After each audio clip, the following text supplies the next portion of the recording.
Of course, these parts are getting harder to find even in the US, as stock thins out after half a century of bumps and dings.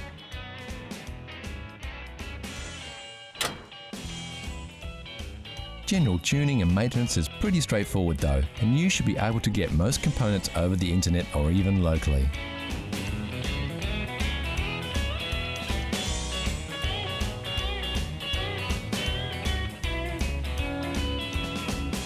The great thing about owning any classic car is that their running costs are about the same as a new car. Yep, they sure don't make them like they used to, but at least, with a few classics still doing the rounds, the good news is that they don't have to. So what does Scott think is the best thing about being the owner of an Oldsmobile Dynamic 88? Oh, it's just a cool car to cruise around in. You know, you get lots of looks, people always stopping you, asking questions about it, and yeah, it was just a classic car that, you know, if I look after it, it's one of the few cars I'll actually appreciate over time and become more and more collectible.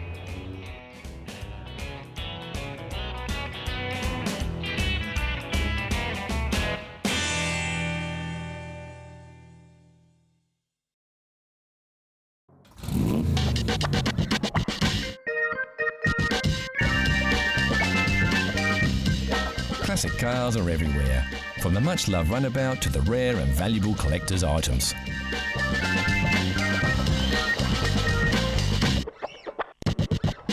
One thing we all agree, there's nothing better than a classic, like this stunning Jaguar sports car that was once owned by Hollywood tough guy Steve McQueen, or this Rover P6, voted the very first European Car of the Year.